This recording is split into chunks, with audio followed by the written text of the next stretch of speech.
This episode is brought to you by Maestro Sausage, the only sausage we use at Hot Tongue. They produce sausages specifically with pizzerias in mind, and you can tell. So if your sausage isn't hitting all the right notes, let Maestro lead the way. Ladies and gentlemen, whoa. First of all, let's get the intro over with. Alex Koons here, sitting at Hot Tongue Pizza, bringing you another pie to pie, but we have 7 special pie to pies coming at you fresh off the plane from JFK Airport. I'm bringing you Nino and Shealyn Coniglio of Coniglio's world famous. Listen, if you have just read the packaging, then you'll know they're the king of bread, the king of coffee, the king of desserts, maybe the king of the world. I've known Shealyn for a pretty long time. We actually went to a pizza expo together when she was working at Purgatory. Oh, there she is right there.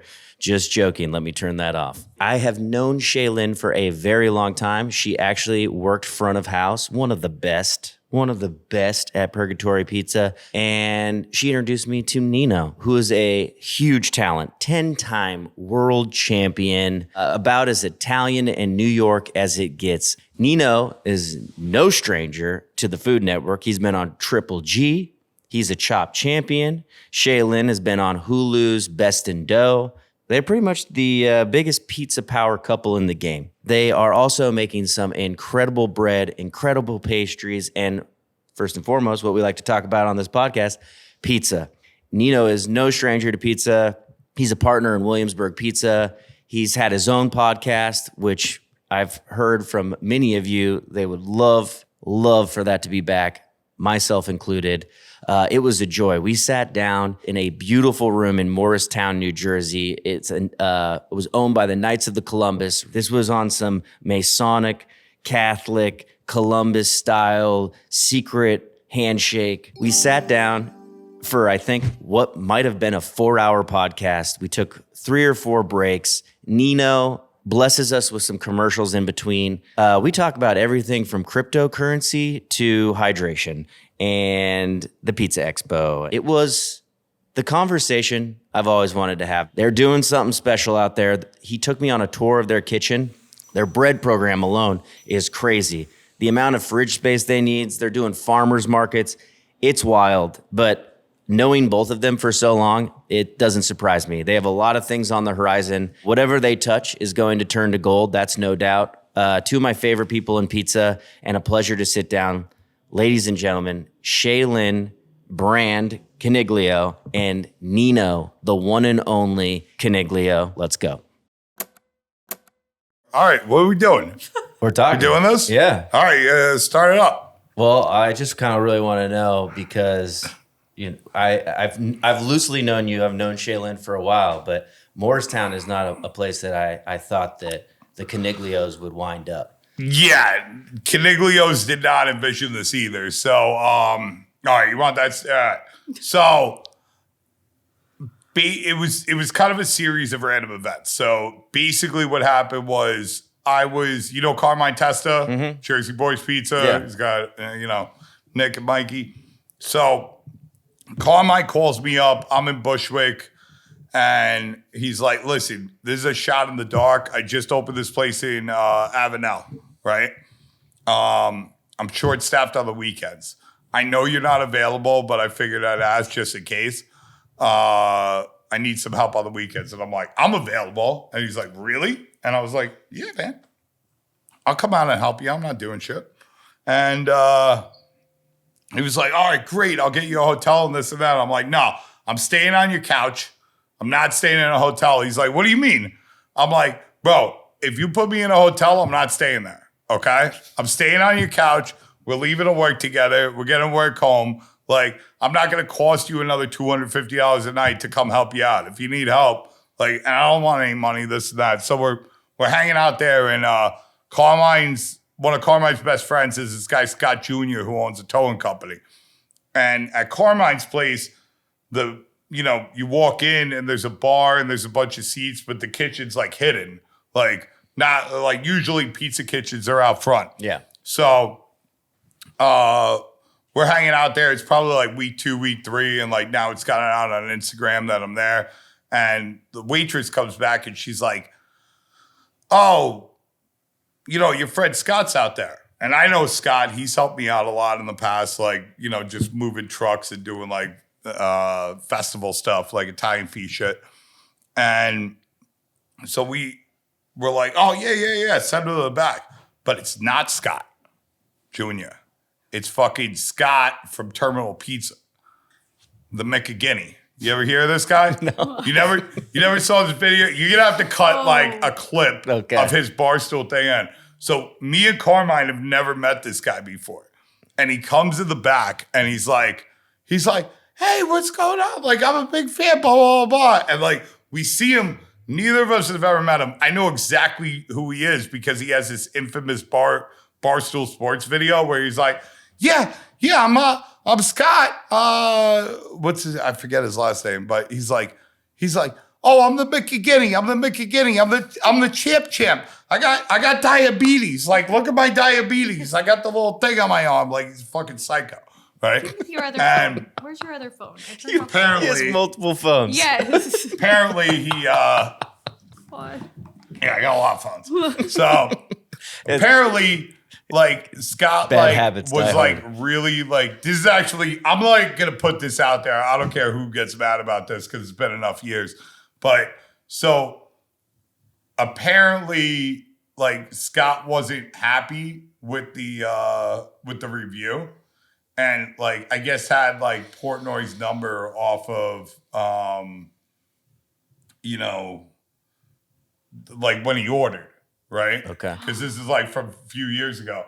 And he started calling him and he was like, I hope your mother dies of cancer. Just saying really bad the fucking, like, what was the score? Portnoy never put it out there. Huh? What was his score? 7-4? Hey, I think 7-6? like, But the guy had like that's pretty shirts decent. made and everything. He was like very excited. It was like Terminal Pizza, and he was like, he had like, the Barstool pie, and he gave Dave a check for like, I think it was like $5,000 or $2,000 or something like that for the Barstool like charity? Small business charity. Like he was all like pumped up. So he comes into Carmine's and he's like knocking around, and we're nice guys, but it's kind of weird, right? Because we're like, all right, like, hey, we met you, you hung out for half an hour, and now he's like asking, yo, what kind of flour do you use? Like, oh, what kind of hydration, blah, blah, blah. And like, I'm an open book. Like, I'm like telling him, but it's also like me and Karma kind of like looking at each other. It's like kind of like, this guy's still here. Now it's like 3 hours later, and we're like going through the rush and whatever.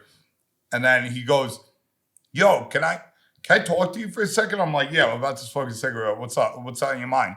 So he's like, listen, I got, approved for like a $3 million SBA. I want to sell my place. I want to open a place with you. And, we'll buy the property. We'll do the bar. We'll go 50-50. And I kind of like blinders went on because I'm kind of like looking for something like this. Mm-hmm. I'm like, oh yeah? Like I got all kinds of ideas about this, blah, blah, blah. So he's got this real estate guy and like, we're working with the guy. The guy's like looking for pizzerias. I'm looking for fucking like out of business TGI Fridays and Charlie Brown's. Yeah. So there was like a little bit of a disconnect there. But then after like 3 weeks, I'm like we're going through the motions. I'm hanging out with this guy. And then he like disappears off the face of the planet. And that's when like the blinders came off. And I was like, wait, I knew this guy was a psycho before I even met him. Yeah. I knew he was like, I saw his review. Like, but you entertained it for 3 weeks. Uh-huh. Yeah, I know. That's how desperate I was, I guess. Like that's how much I wanted this dream of something I had in my head for 8 years to come true. So he, the blinders came off, and I was like, all right, a business partnership is like a marriage. Mm-hmm. I don't want to marry a psychopath. So I kind of like decided like, all right, like this guy disappeared. If he surfaces back, like I don't care. Forget about 3 million. I don't care if there's 50 million on the table. Like there is no amount of money on the planet that's going to make something like that like worth it. But But now the real estate guy doesn't know yet. So I get, like, he keeps on calling me and I'm like, I can't talk. I was at we were at your mom's house. We were in California. And while we were in California, now it's been like 2 weeks. And then after I made the decision, I told the real estate guy, because it's his boy. And I was like, listen, I'm not going into business with this guy. I just got a partnership in the oven company and we're working on that. Is this around 2020, 2019? This is 2021. 2021? I think it's Christmas you're talking about. We were at my mom's. Yeah. 2021 going into 2022. Yeah. It all happened really so fast. Pretty much 2022. Okay. Yeah. Like figure January of 2022. So then I tell the guy I'm not doing it, blah, blah, blah. Like, we got a great place in Brooklyn. We're taking over the whole entire, we have the 2 floors. Now we're taking over all the floors. Yeah. I got a new pizzeria in Bushwick opening. Like, I'm good. You know what I mean? Eventually I'm going to come out to Jersey to do something, but it ain't going to be today. It's probably not going to be this year. It might not be in the next 2 years. So this guy's fucking relentless. His name's Garibaldi Massey. And he's like, Jesus Christ. Yo, you got to see this place. It doesn't cost anywhere to look. And I'm like, I keep on hanging up the phone on him. And then he calls me up and he's like, the same speech. Like, oh, what are you doing? Just come out here. There's this place in Morristown you got to see. You're going to fall in love with this place. And my cousin Carly had just bought a house a year ago up the block. And she had just had a baby. So the baby's been home for 4 days. And he tells me Morristown. And so I look it up on the map and it's right down the street. So I'm like, you know what, Garibaldi? Fine. I'll go take a look. Because in my brain, it's like, it's going to stop because you got to go see the baby, right? Yeah, of course. Of course. It's a no-brainer. All right, I'm setting this up. I'm not going to procrastinate anymore. This is going to force me to go see the baby. Yeah. I have to see the baby. Carly's like the new matriarch of the familia. Uh-huh. So that's family in Italian. Yeah. Yeah. So I go see the place and I see it. I see the fridge and I see the $70,000 hood. And I'm like, maybe there's something here. Right? What was it prior? Bear burger. It was a bear burger. So it's been like 10 things in 20 years. Okay. It was like the brass monkey, and then it was an Afghan place, and then it was a Greek place, and then it was an Italian place called Parm, and then it was Bear Burger. Bear Burger only lasted like a year and a half. Like nobody could last over there. Yeah. So I saw something. So, I go to Carly's house and visit with the baby. Her brother, my other cousin Drew, was visiting from LA to also see the baby. And, I'm running outside like, typical Nino status, like can't stand still. And I'm smoking cigarettes and drinking wine outside. And I'm calling New York and I'm like, hey, I got some research to do, but there might be something here. So when I go back in, Drew's like, yo, what are you doing? And I was like, I went and looked at a spot over here and, there might be some likes to it. And he's like, oh, yeah, where is it? And I'm like, I don't know. It's 11 South Street, and he knows the town. He's like, next to Iron Bar? And I was like, yeah. And he's like, I'll invest. And I was like, yeah, okay. He's like, no, seriously, I'll invest if you call it Sarah's, right? And I was like, I'm not calling it Sarah's. Drew's like fucking with me. You know what I mean? Because he doesn't know how much money and blah, blah, blah it takes to invest in this and that. I'm like, Drew's like just fucking breaking my balls right now. So then I take him a couple more phone calls.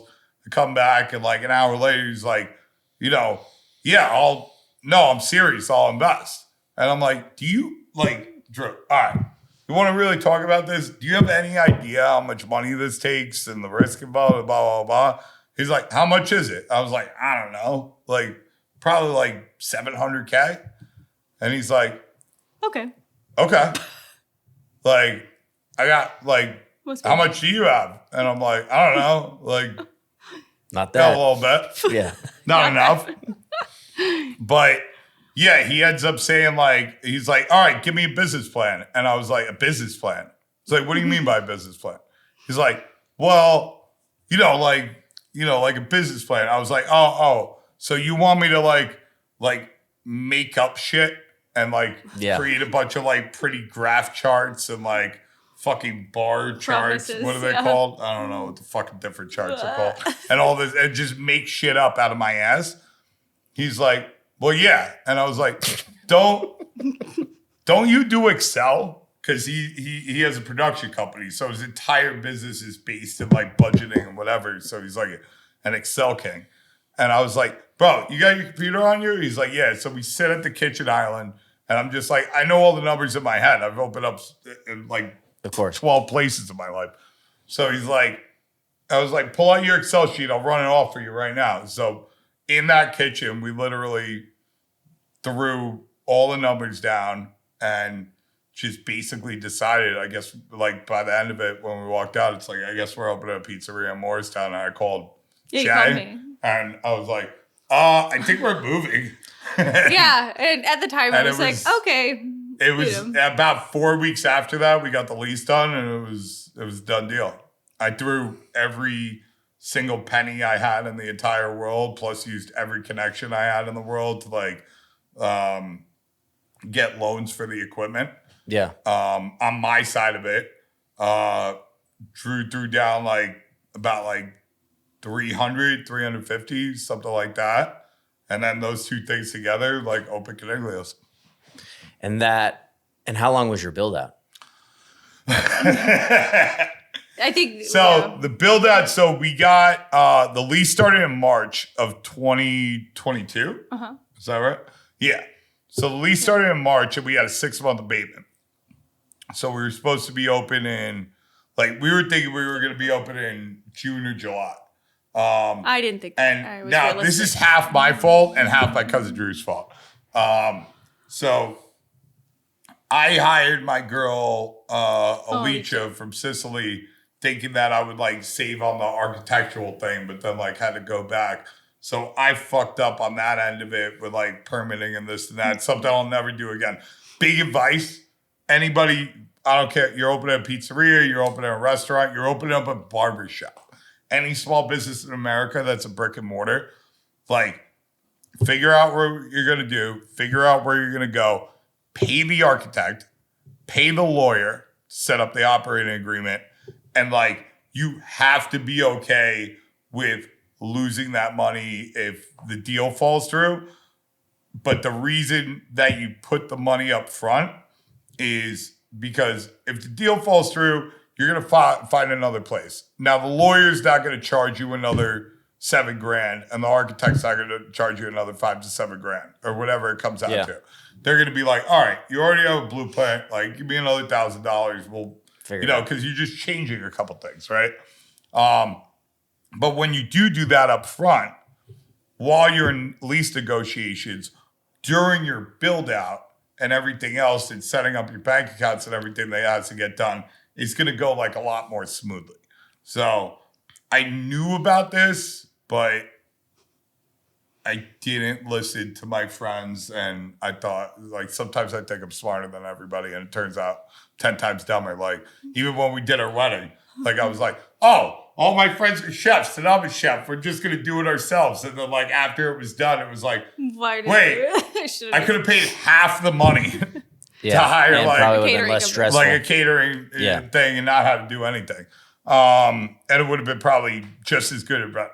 Yeah. So, So, the build out, how long? The build out, yeah. And permits, everything. The build out took a while. And the reason why it's half Drew Teresco's fault is because. Full name.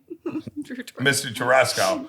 Is because you live in Jersey now. It's always building a place. The full name.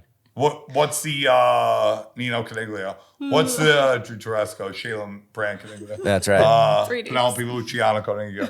No, so like when you're building a place, what's the number one question you get asked from everybody? When are you open? When are you open? When are you gonna open? Yeah. When are you gonna open? When are you gonna open? So now we're doing construction. Drew's out here and he's just like, oh, Halloween, when we're supposed to be open in like June or July. And he just kept on saying that Halloween thing. He probably said it 250 times to where it manifested it that we actually opened on the day of Halloween. Which was later. What a fucking crazy day to open up on, too, though. Yep. Yeah. Like it was especially here. Let me back up real quick because you made, first of all, it's a crazy meeting this weirdo Scott or whatever. What was his name? How do you not remember his name? Carmine? Scotty Carmine? No, Scott. It's Scott from Terminal Pizza. Yeah, the Terminal Pizza guy. It's just Malcolmson. crazy that you, because of that interaction, you wind up in Morristown. With Garibaldi. But what I want Garibaldi. to understand is you're not there when he goes to visit. No, I'm still in California. Yeah, you get a phone call. What's your reaction? Are you like Scott Rafferty? Yeah, Rafferty. Yeah. Scott But I Rafferty. call him Scott Malkinson because he's talking about diabetes all the time. He's like, I got diabetes. He does. He shows this thing. But I just figured he was having from South Park? Yeah. I'm Scott Malkinson. I got diabetes. Stop referencing South Park. Oh my god. Fucking Carmine. I just thought it was a Nino. Carmine said that, and he came to Carmine's spot. There's all this Scotts and Carmines above. Well, I can't believe that was the interaction, but I wasn't around for that either. Nino just, does whatever. well, I mean, I imagine like you're uplifting your family. It's like, yo, was it 4 weeks? You just like, we yo, didn't have let's Penny fucking yet, go. so we were way more loose, I would say. We didn't have Penny yet. No, he called me and I just figured, oh yeah, Nino's drunk and just telling me he's going to open another business. Yeah. What? You know that. I was like, That's no what it way. I thought Drew will not open with Nino. Drew is like the total opposite of Nino, if you Yeah. can imagine. Are They're you guys related. similar in age? Yeah, what is he, a year Drew's younger? 2 years younger than Yeah, me. okay. But we grew totally up different. together. Yeah. So my mother, like his mother worked, and my mother was like, she did a lot of like art stuff. Like she would go to like flea markets and pick up dressers and lamps and restore them and like sell those and like kind of do things like that. But because of that, like growing up, like Drew and Carly and me and my brother Evan, like we were always like She would around watch each them. other because my mom she'd either take us to their house. So they were close. is what I was trying to Yeah, say. very close. We actually lived with Drew's parents when we first got here. Yeah. Because That was another, yeah. we couldn't find anywhere to live with our giant dog. Uncle Gary and Aunt Pam. And I was pregnant, so TT car guy. How long did you live with them while you were here? 3 months. A little while. Yeah, so Yeah. we started off at my mom's house and, but my stepfather was getting a little like... Let's not go like, into that. like, Anyways. so then like... Let's not go deep. 4 months, I'd say. 4? Yeah, about that. So, yeah, they live in Bridgewater, New Jersey, About which 25 is minutes. about 15 minutes. I or drive. He doesn't drive. 20. He has no concept of Yeah, time. he told me he hasn't I driven do. in like 15 years. Well, Well, it doesn't stop I him. drive illegally sometimes. Okay, Okay. do not. Why are you Yeah. saying that? I know how to Anyway. drive. See, this is what I'm saying. we're close with all the you can't cops. say that We have our online. I PPA can say cards whatever I now. want. What do you think? The FBI's like... No, they're not listening to this. They're Don't listening worry. on the phone. Even if they are, come get me. Yeah. Come get me, you Go. fucking motherfuckers. No. Fat piece of shit. Anyway, but yeah, I just protected. figured it was Nino. He calls me with his new ideas all the time, and I'm like, okay, I'll see when it pans out. Yeah. I'll help you make it happen. Well, but it like, panned out. I know. Panned out. And it sounds It like did it pan panned out out. quickly. I was like, sure, let's move. Well, the move. Yes the and move no. Quickly. how long did it take you to move here? Like we So moved out of originally Brooklyn in we were April. gonna keep the apartment Yeah. in Brooklyn. Because that and- apartment was sick, dude. You're like Yeah. cooking pizza for Yeah. trick or treaters and shit. Like, Yeah. And we So loved we the were gonna block. keep It's like it Santa and, like, Nino just out be there. like, all right, let's rent out the basement and everything and keep like a sleeping room for us. But then we were like, Let's just get wait the a fuck outta minute, we're here. not gonna be here for like 2 years and fucking like They'll the destroy fucking it. children are gonna start throwing keggers in here and fucking destroy the place. Yeah. So Yeah. let's so we not let like it go. be on the lease for that. We also thought it was gonna be way cheaper to live here. So we, And not. moving here, we were like, oh no, we're moving to Jersey gonna from be Brooklyn. cheap. We're gonna get double the space for half the rent. It ended up, and we're gonna be able to get it no problem. yeah. It ended up being the exact opposite. It ended up taking us 6 months to actually find an apartment that we could move into. Yeah. And then we paid double the rent for half the space. Yeah. From Brooklyn. Not mean, ideal. And it took us 6 months of looking. Well, it seems a little backwards. Yeah. It's completely I was backwards. promised something else. And Yeah. but here we are. But you love it now. It all worked out. Oh yeah, it's great. Yeah. Everything works out. I like live my life where I'm just like it's like just do it. Yeah. Yeah. You know what I mean? And like, hey, this is gonna happen and that's gonna happen. But whatever. What are you gonna do? You're gonna worry yourself about what when things come to fruition, you fucking take it head on and you fucking power through it. That's it. You'll always be okay. Yeah. Everything works out. Do you guys miss the city at all? Yeah. I'm there like every week. He doesn't. I'm there every week too. Well, now he does. Now he's I go back. every Monday now. Because are you going to talk about that or no? Yeah. No. Maybe. No. A little bit. Secret. We're opening over there. All right. So. Well, I know you guys got a lot of things cooking. We're on a pizza podcast right now. Yeah. We got to take a short break while Nino takes a fucking sick piss. Oh my gosh. We'll be right back. You're not hosting right now. Alex is hosting. He's a guest host. He's a guest host guest. This is how he always We'll be right back after these short messages. Go pee, you weirdo. Okay. All right, keep that thought. All right. Keep that thought. If your sausage needs aren't hitting all the right notes, then let Maestro lead the way. Maestro has been working closely with pizzerias for decades. They produce sausages designed specifically with pizzerias in mind. And you can tell, their Italian sausage crumbles look like they were handmade in your shop, and they will taste that way as well. With over 80 years in business, family owned and operated, the family is incredible, and so is their product. It's quality sausage with quality ingredients. Click the link in the show notes. A classical masterpiece awaits you. Back to the show. You know what Bitcoin, and Bitcoin's the one, you know what it's really good for? And I don't think it'll ever go away. Drug dealing. Yeah, like everything, but even from like a Lord of War, Yeah. you know, like Nick Cage movie, like The that Silk Road. level of thing. Yeah. That's what it's for, and it'll never go away because of that. And like world governments will use it to like pay the fucking arms dealer to bring the arms to the whatever country in Central Africa. Yeah, it'll never go. Like that's what it's for. Yeah. You know? Everything serves a purpose. Everything serves a purpose. But yeah, if anybody thinks that like, oh, Bitcoin, it's like you're just gonna take your phone out and like pay with Bitcoin like that without paying crazy service fees or like whatever, because that's what it's turned into. It's marketplaces now. Yeah. Right? Yeah. All right, why are we talking about I don't Bitcoin? know. We're like You're pizza guys. king of the tangents. So. Yeah. I go on forever, bro. He's very passionate. You want to go geopolitics? Like, Not yet. Oh, he was going to ask you about Not yet. We're going to dip into this question real quick before we lose you again. Yeah. You're a pizza guy, dude. I'm a pizza 10-time guy. world champion. It says king Something of the like pies, that. baby. I don't even know. I lost king of count. pies. I mean, I don't even know. some say you've got more championships than Tony G. So Definitely not. Yeah. Definitely not. some say that. Definitely Word not. on the street is, you're the reason that the U.S. pizza team isn't cool anymore.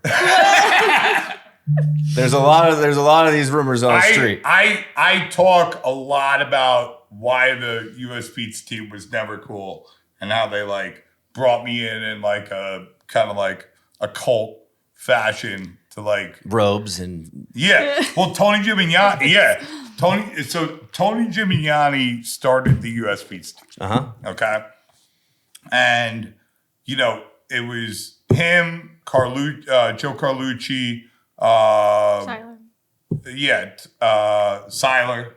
Siler Chapman. Who else was it? There was like 5 of them. We know all these guys. Yeah. So they started it, and it kind of took off, and it got a good thing. And then like Tony was just like to Steve Green, who owned PMQ, he was like, "Yo, we need." Like, let's get real videographers and let's like pump some money. Like, let's get sponsors and blah, blah, blah. But like, Steve just wanted to keep all the money for himself. So Tony went to Pete LaChapelle from Pizza Today and was like, hey, we got this thing. We're going to start our own team with those original members. And Pete and Pizza Today like sponsored them. And then like, there was all kinds of dirty things that happened. Like there's a movie. It's you can't even buy it on No, he said it's on Tubi. It might be on Tubi streaming. Oh, it's on Tubi. That's what he. I don't fucking know. great. Pizza So the yeah, movie. Pizza the movie, which tells this whole story. And when I got on the U.S. Pizza team, like I knew nothing about this shit. Like I saw something in one of the trade magazines. I got a Throdo. I started fucking around with it, like on my way home from work on the subway. And then I got a little bit good. And then I was like, after work, I would hang out with like the Stubblebum band on like one of the subway stations, like as they were playing like their horns. Like I was like throwing pizzas and getting like harassed. And then I would go get drunk at the bar and I would fuck around. I would just have dough with me all the time. We'd go make pizza all day and then I'd like practice throwing dough. And at the time I was living on 36 between 10th and 11th, like right across the street from the Javits Center. And they had a pizza competition. So I like went over there and I took second place. And then they invited me to Paris. And then that was the US Pizza team. And I was with them. And like, they're just like, yeah, Tony Gimignani's this evil guy. And Who was on the team at that point? so it was me, Juan Hermosillo, Ryan LaRose, Pat Miller, and Colby. I don't know. Yeah, and Wasn't then one of the Dave Greens? Smith, Dave Lieberman were on the culinary team, and then they, what they were doing? They would like have people pay to come on the trips. So like you could pay like $5,000, even if you were nobody, like to come on the trip and be like a part of the team and this and that. Oh, Yeah. wow. But yeah, we figured out like pretty quick that like, it was just all a bunch of nonsense. And it's still like, it's just like Tony's a great guy. Siler's amazing. Like all these guys are like amazing people. We're all just pizza guys. Yeah. Like, and it was like the corporate dude, like the Steve Greens were the ones that were like in the wrong. Yeah. You know what I mean? Yeah. At the end of the day, like Pete LaChapelle is a fucking sweetheart. Mm-hmm. Steve Green used to work for Pizza Today and started his own offshoot and just kind of like, and listen, at the end of the day, where are these guys even based out of? Like Pizza Today's Mississippi? Louisville, Louisville. Yeah, somewhere. Kentucky. Pizza Today's I don't know where Louisville PMQ is. and I think it's PMQ's in Mississippi. Mississippi. Oh. Yeah. It's in Yeah. whatever Somewhere town in Mississippi, and like it's probably like the furthest place in the world from anything real happening in the pizza world that you can find. You know what I mean? Yeah. Like you're across the Appalachians, but you're south of the Mason-Dixon line, kind of in one place, but not the other, but like on the border. And it's like that's not where anything's happening pizza related. Like pizza's East Coast, pizza's definitely there's history on the West Coast. There is no history of pizza in the South. Now, because things have changed, there's so many amazing things happening throughout the country with pizza because, within the past 15 years, we've went from a world where, like, if you wanted to learn how to make pizza like we were in Brooklyn or New York, like, what do you got to do? Well, first you have to have money, a bunch of money to open up in North Carolina. Yeah. Or Mississippi or, Georgia, right? First, you got to have that. Then, like, how are you going to learn? There's no book to pick up back then. There's no website to go to, really. So your only option would be to, like, go to Brooklyn and, like, work for fucking some hardcore Omega and fucking, like, Zip. Yeah. Like, that's been doing it his whole life. And, like, good luck getting a job with that. And good luck, like, learning in a fast pace. Because, like, they're like, no. Yeah. Like, I make a cut the pizza. fucking shit. Yeah. Like, you know what I mean? Like, they're not going to just, like, offer you up their dough recipes and blah, blah, blah. And I don't think it's the water. Like, the water's always been a thing, right? Yeah. Everybody's like, oh, it's the water over there. It's not. It's that if you find a guy 20 years ago, 30 years ago, whatever it is, in North Carolina in the boonies making pizza, but he's from Brooklyn, that means he flunked out of Brooklyn. That's what it means. Yeah. It means you opened a shop, you didn't know what you were doing and it's the same thing with bagels, because whether you're making pizza or bagels, you're probably Jewish or Italian. you're not going to move away from your whole big family unless you have to. So you opened up a place, you made fucking trash in New York, you got fucking run out of town because of it, meaning you went out of business. Yeah.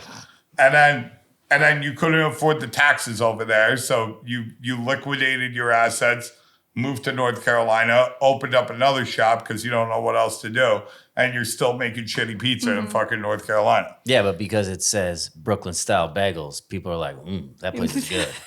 Yeah.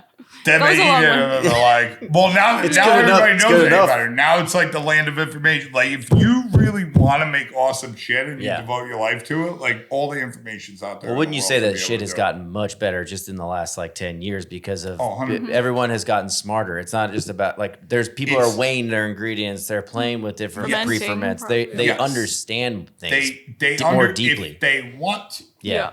You know, there's a lot of people that go, like, now there's a lot of, like, half fucking way crooks out there who go in halfway and, like, they're just trying to get rich or whatever. And then the other thing that I see that's the biggest problem, well, I mean, it's not a problem for me, but it's a problem for them, is they'll go in and they go in deep on hydration and fermentation and everything else, but they have no chops to actually stretch pizza in any kind of way. Yeah. Like, they can make 10 pizzas over an hour period of time at, like, some event.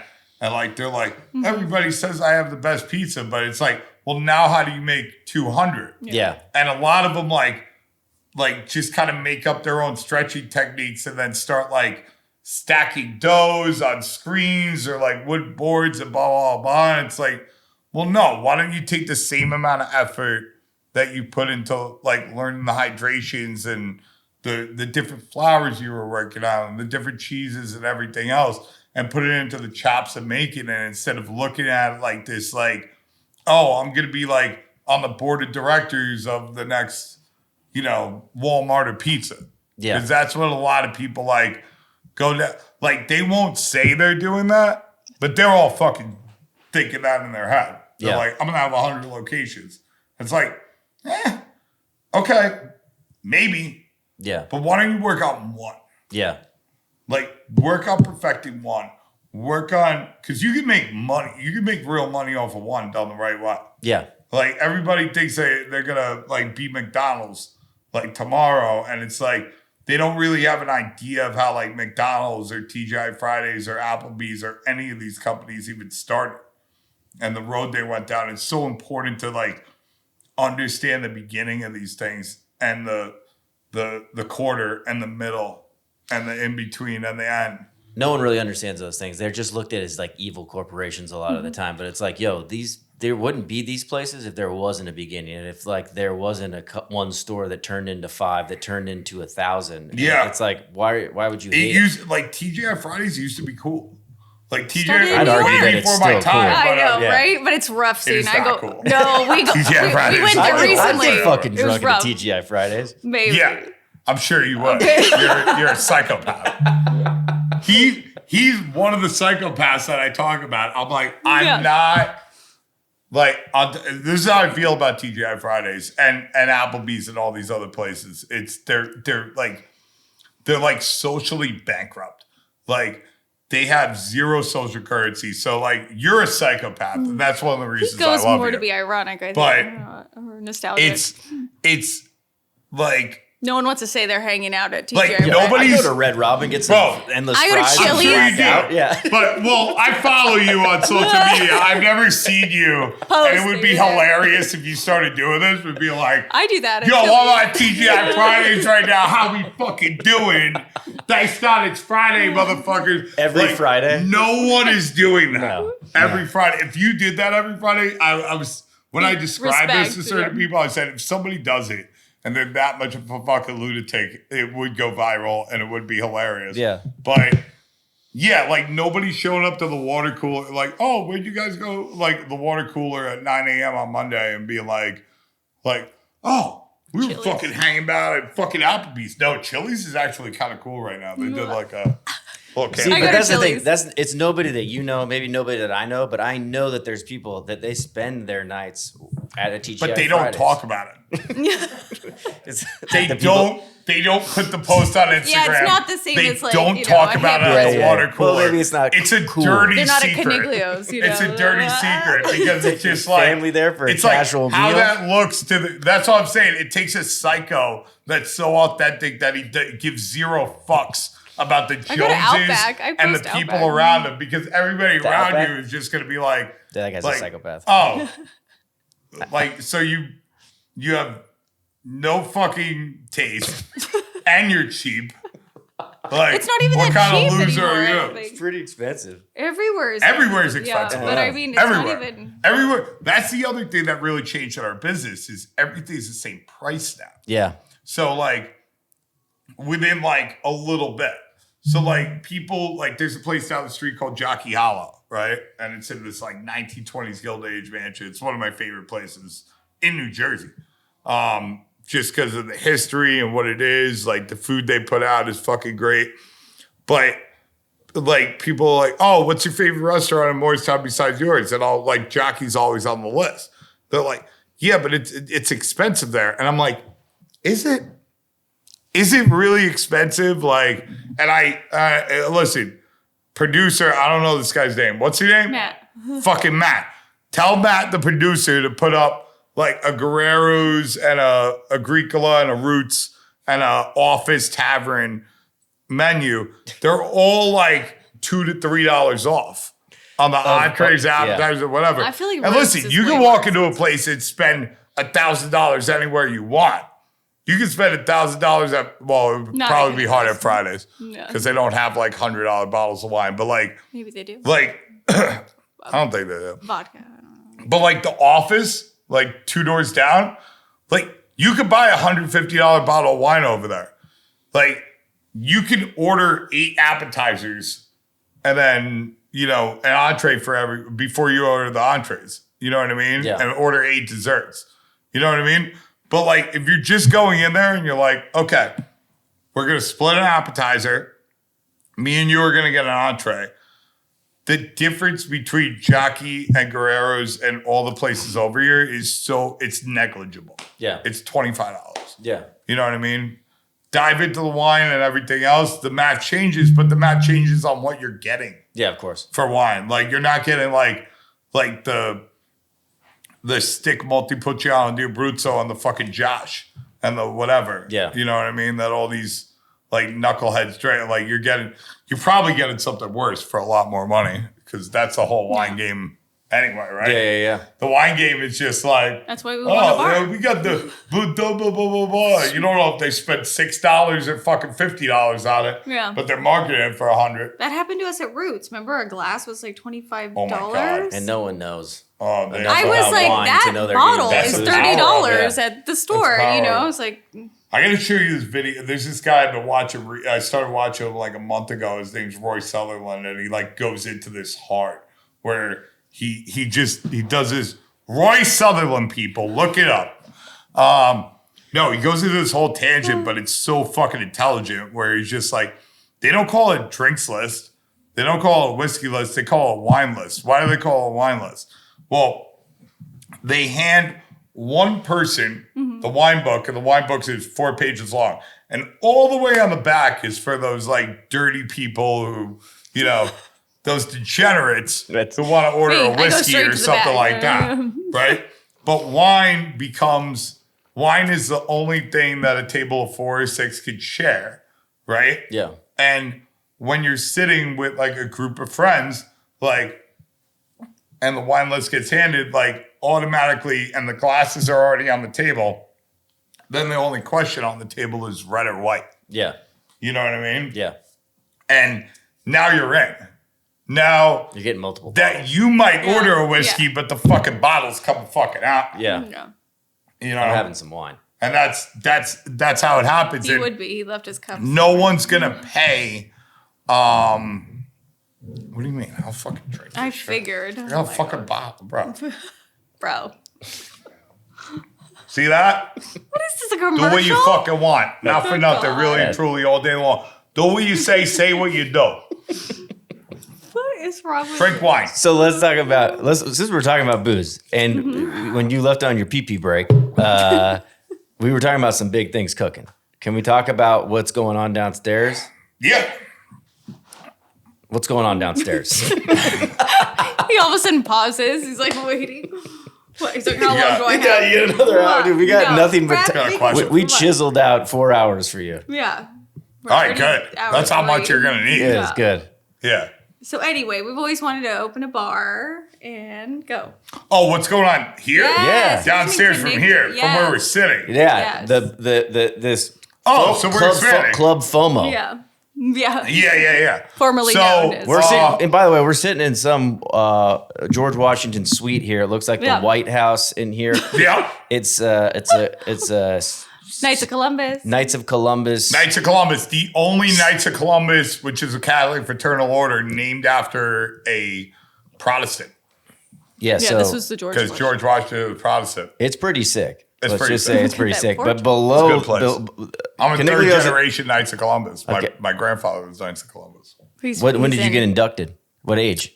He's been 18. Yeah, Okay. since I've known Yeah. him, different branches. But I joined the Columbus Council on Nostrand Avenue in Brooklyn when I was 18 years old. And then, when we moved over here, this just happened to be here. Well, that's kind of a crazy Right? coincidence. It Yeah. sounds like a lot of things fell nicely in place in Morristown. You know what? You know what I've learned throughout my entire life is that's how things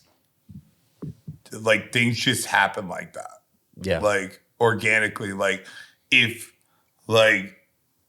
you just, your life's rough, you're doing something you hate, blah, blah, blah. Just fucking sell everything and start all over again and everything will work out. I guarantee you everything will work out in like 8 months. You know what I mean? Yeah. Like the pieces will just fall together. Like I've been like homeless on the streets and somehow like everything like every day worked out. And like some of the times in my life that I remember the most are like those like, you're fighting every day and like it's just like as long as you're a good person, like the only thing I got to say to anybody is, like if you're a complete drug addict or alcoholic or you're a gambling junkie or you got like real addiction, like that costs a lot of money, like you're not going to get out of that until you hit rock bottom. But if you don't have that and it's just like, okay, you went broke, but you're a hard worker and you're down to do stuff, you know what I mean? And you have talents. Like there's no reason for anybody not to have real talents. That's probably like the thing that brings people down the most is they're like in a job where, it's not based on you being like good at making pizza or good at being a software engineer or good at being a carpenter or this and that. You're just in this world where it's like some corporate thing where like nothing matters.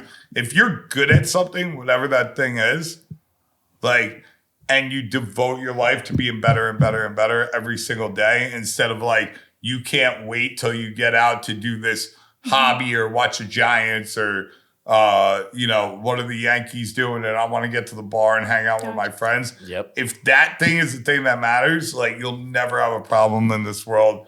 You can lose everything you have, your house, your cars, everything, be on the street, and you'll be able to get back up easily. As long as you With bet the- on yourself. And probably and better. skill. And probably Yeah. better because now you got nothing to lose. Now you're going to do things that when you have the bills or whatever, like you might not do. It's like there is like a crazy freedom in like not having shit over your head. Yeah. You know what I mean? And not be like, well, I can't do that because if I do that, I won't be able to pay this. Like, and it's just like, that's kind of how like we live our lives to this day. Like, me and her, we can fucking, like, this restaurant could fucking explode tomorrow. And we could get thrown out of our apartment and, like, we're going to be completely fine. Yeah. We're going to, We'll like, figure it out. pick up the pieces. She's going to go get a job. I'm going to go get a job. And we'll be back to owning a place that's 10 times bigger and better than the place we got now. Yeah. Mm-hmm. You know? And that's a confidence of, that's a belief in both of yourselves though. And sometimes people have a really hard time betting on themselves because failure is scary as fuck. But being able to look at a situation, because people will always go to worst case scenario. You just explained one. Your restaurant could catch fire, be blown up. You could get kicked out of your apartment. And what you already have the mentality of what next? What else are you going to do to me? It's not going to matter because we're going to figure it out. A lot of people, that thought just would give them an anxiety attack. Yeah, but you'll never get to with that kind of thinking, you can never get to the next place of security. So the only security out there is go out there, be the best of whatever. Like my father always told me, he was like, I don't care if you pump gas for a living, fucking be the best gas pumper on the planet and you'll never have a problem. So it's becoming the best at something and like really, or as good as you can be, you know what I mean? And going down that every day, and there always will be failure. There will be failure on a daily basis, on a quarterly basis, on a yearly basis, on every basis. But the failure is what gets you to the point to make the success. Because now through the failure, the secret sauce. Like when I used to go around and work at a bunch of different places before I owned any place. And my whole mentality was, I'm not looking at what they're doing good. I'm looking at what they're doing wrong. And I'm going to burn what they're doing wrong into my memory so I don't do that. So it's like kind of taking that, whatever, and then it's like the effort that you put in and, blah, blah, blah, blah, blah. And then what it comes to is then you get to a place where you're actually putting scrolls on the table. So from there, set yourself up. All right? You know what I mean? Set yourself up for the worst so you don't stagnate. Stagnation is going to put you out of business in like the slow burn, and you're going to have nothing to go back to. So, you buy a house, you throw some money in the fucking market that's going to pay the taxes or whatever. There's that, this is one of my favorite speeches in the history of movies. It's just, he's producing. He's producing. Yeah, now. I know. Clear. What's happening, Nino? Yeah, it's John Goodman and the Gambler. I fucking love this thing he says. And let's not have me like try to repeat this shit. Let's just like say what he says. This is the smartest thing ever. $2.5 million.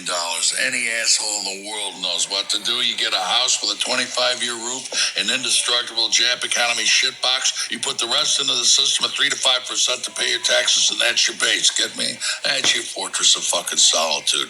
That puts you for the rest of your life at a level of fuck you. Somebody wants you to do something. Fuck you. Boss pisses you off. Fuck you. Own your house. Have a couple bucks in the bank.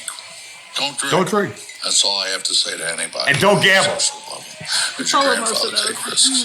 I still drink. Yeah. Sorry, John Goodman. Did it from a position of What movie is that from? The Gambler. Yeah, if you get to that point, and I think anybody could, like, get there, and then you can kind of do whatever the fuck you want. Yeah. You know what I mean? Like, that's what America is based on. Like, I truly believe that. It's like, everybody's their own king of their fucking castle, and it's like, it's fuck you. Now, us, we're, as you know, like, we're very open. Like, I don't have secret recipes. I don't believe in any of that stuff. It's just like, there's 350 million people in this fucking country. There's 8 million people over here. There's 20,000 pizzerias in New Jersey. There's enough room for everybody to do great. Just in that little segment. That's not all the restaurants. Yeah. It's just the pizzerias. Yeah. The problem is people always go to, I can't. Or they jam themselves up with the, well, what if this guy that's ordering the buffalo chicken pizza, we were talking about Carmine before. Mm-hmm. So I used to fucking scream at Carmine because I go to the Jersey City location and I'd be like, bro, you just went to Pizza Expo and like won, right? The pizza you make at Pizza Expo isn't the pizza you're making it. They never do. Like, why is like their buffalo chicken slice pies and barbecue chicken slice pies on this fucking thing. You know what I mean? Like, and he's like, oh, well, they buy it. And I'm like, well, if they were buying so much of it, why are you making half pies to open up the day? And why is it fucking 3 o'clock right now and there's 3 out of 4 slices left? Like, you're out of your mind. And now you're chasing away all the people that care about food by putting this trash on the menu. You're chasing away all the critics by putting this stuff on the menu. Like, you can't have the toot-toot-oos, like, who are fucking horrible for your business, all right? Who are just going to come in and complain and bitch every day. It's fire your customer. You know that saying, the customer's always right? Yeah. You know what the original root of that saying is? The customer is always right in taste. Meaning, if you're working at a department store and the customer wants to buy a tacky couch or a tacky drapes, curtains, okay? Just some ugly shit. It's not on you Yeah. to tell them that their taste is wrong. It doesn't mean the customer can do whatever the fuck they want. Yeah. You know what I mean? Yeah. Fire your customers every fucking day of your life. Because what happens is you get a fucking miserable fucking, what do they call the Karens, the boy Karens? Keiths? Chads. You get the Chads and Karens in there, all right? Now, they're downstairs, right? The restaurant's full. What? Why did I have to go up and order like this? Blah, blah, blah, blah. And then, like, you know, you try to placate them instead of throwing them out the fucking door like I do immediately. Now they're sitting there all day bitching, right? Yeah. Everybody around them's got to listen to them. Now, those fucking jerk-offs, right, ruin the dining experience for the 4 tables around them. And now the 4 tables around them who love you don't want to come back because they don't want to be associated with fucking trash fucking humans like that. And the reality is, if you look around everywhere, those trash humans are only like maybe 5% of the population. Yeah. That's all they are. And that's why, like, I also implore, like, I'm going to start like a Momo of the fucking week thing, even though everybody's fucking scared of it, where I'm going to just start calling out these fucking trolls and fucking scumbags on the You're the one who internet. told me I had to be nicer to people on Google Well, no, reviews. we got to like, I would like respond to people. no, I'd be we got to like don't throw, ever come back here what again. I'm saying is we got to, like, what you're doing on Google, we got to like show their thing and put it on our Instagram. Yeah, maybe. Because people love it. Because people are so sick of, like, regular people, they're like, I don't want to be involved. I don't want to risk my job. I don't want to, like, make a misstep. I don't want to, like, I don't give a fuck. Yeah. You know what I mean? So I become, like, anybody who does that becomes a hero of everybody else because everyone wants to do it. You're right. Everyone knows they're fucking full of shit, but they're so scared to say it. So, like, and listen, I own my own business. They don't. Yeah. So I understand where the fear is. But I'm not, what am I worried about? 5% of fucking Karens not coming to my fucking restaurant? And fucking, what do you say the other one was? Chad? Chads. I don't Yeah. know. Chads and Karens. Sorry, all the Chads and Karens out there. You've kicked people out of your restaurant. I love that. Well, I you kick just people told out them, of my yeah, restaurant you can't. constantly. Yeah. Firing your customers. That's the Well, first. because they would be like, why can't we order 2 specialty, on one pie? Or why is it No too many half and halves? questions? No. Nice. And or why don't you Or have they'll be this like- topping? Why they'll don't you be have... like, It's well, like, fuck wait, off. wait, what do you mean I have to order up here? Like, And there's why nowhere can't to somebody sit. come to my table Yeah. and blah, blah, blah? And where do It's I like, that's sit? not There's how no we do it. tables. Yeah, Like, that's how it's it a goes. It's busy like, restaurant. I've never seen a place like this. Literally like, every you have place to, is like, counter change service. this, like, right away and blah, blah, blah. It's like, you have to get the fuck out of Yeah. my And restaurant don't ever before come I back smack again. the shit out of your Yeah. husband in front of you. Do you give your team the ability to tell customers to fuck off? They're nice To a with us, degree. yeah.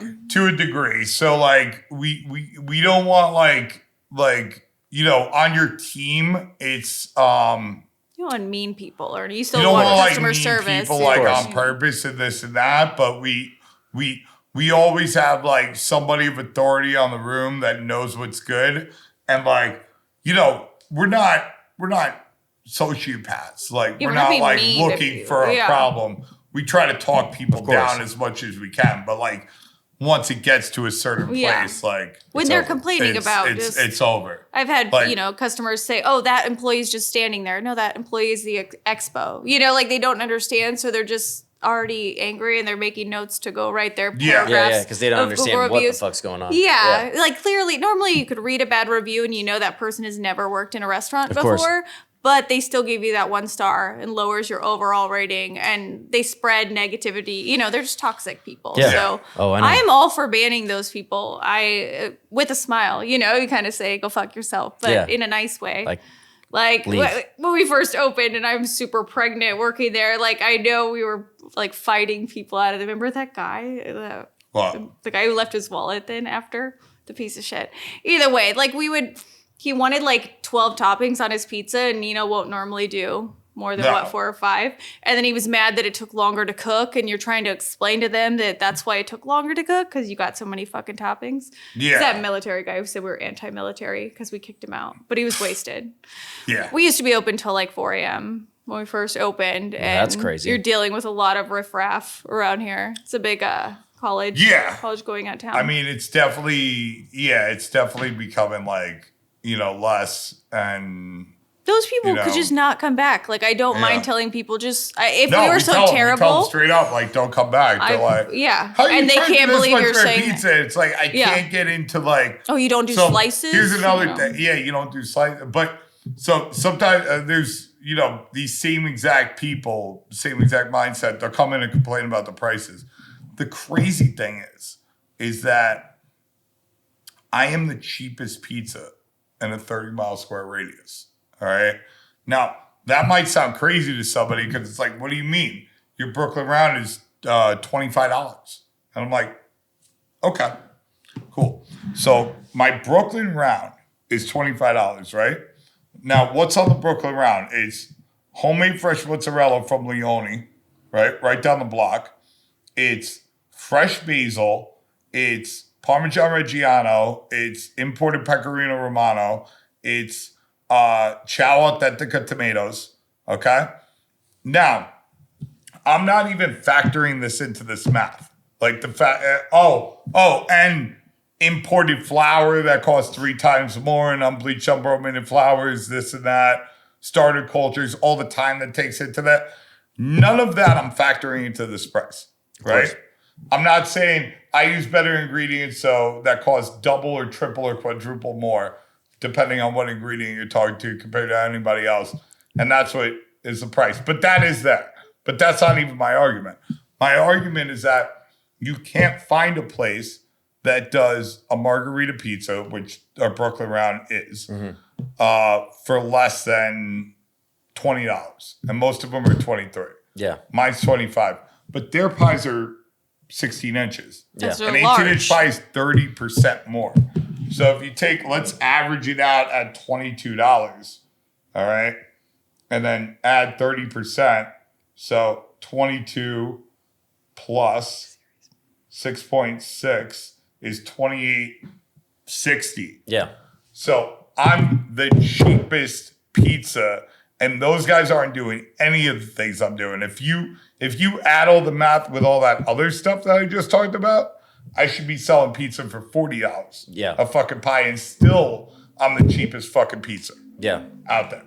So it's just like people just see a price. And you can't reason with those people though. They and don't care. You can't reason They're with those listening. people. So let them go, because I don't have time to explain all that. Yeah. To fucking everybody and like break it down. Like it's like, and they're not even down to sit down and take their fucking talking to. And they've been a talking to for a long time. You know what I mean? And they probably come once a year anyway. Like those people aren't even your regular. I mean, we have crazy regulars, even at our farmers markets. Like these people are dedicated. They're they eating good value at Walmart so and let the other fucking people. like the cheapest thing that they could buy at fucking 7-Eleven. They're gonna be dead soon anyway with that fucking poison. Yeah, you know what I mean? that's If you probably think true. that shit's not gonna kill you quick, like I'm 39 years old. I got like way too many friends under my age that are fucking riddled with cancer. Yeah, that's not right. Why? They be eating at Wawa. Wawa knows pizza. Bro, some of them, He's on the billboard. like I got guys in Brooklyn that they just eat like they're in a business where they eat a lot of sugar. And Yeah. it's like, I don't know what caused it, and I'm not talking about guys that are drug addicts that fucking smoke cigarette. Like I smoke a ton of cigarettes and blah, blah, blah. And they don't drink a lot and they're just like getting diagnosed with cancer between like 35 and 45 years old. You know what I mean? Yeah, well, I mean, what we put into our bodies every day matters. It does. Yeah. It kind of does. We're kind of figuring that out this generation, which is great for Penny. Yeah. And Penny's generation is going to be the best fed generation in the history of the world. Like, they're not, like, she has those, like, Serenity chicken packets and everything she eats. It's 4 ingredients. Like, why can't we do It's like that? squash chicken. As simple as you could keep it. No Yeah. additives, Yeah. no preservatives, nothing like that. Yeah, nobody's going to go. All right, it's time for another bathroom break. Oh, God. Number 2. This episode of the Literally podcast is presented by Coniglio's Old Fashioned, Morristown, New Then Jersey. maybe you'll talk about the bar. Like, we're supposed And the other stuff. Providing amazing pizza and artisanal bread with unbleached, unbroken flour every day. to. You'll feel good after you eat it. Put starter culture in all of our ingredients, brings the glycemic index down from 20 points higher than pure sugar without a broccoli. Come to Coniglio's. Feed your family.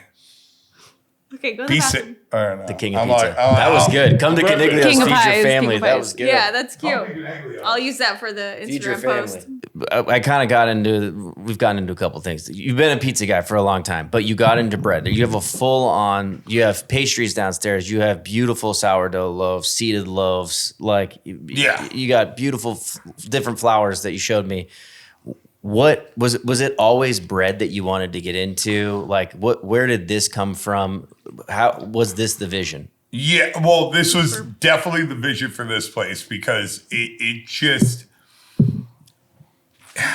So I've had this idea for a while that like the sliced pizza joint and the original pizza place model in every aspect from every different vertical of it has been broken for a long time.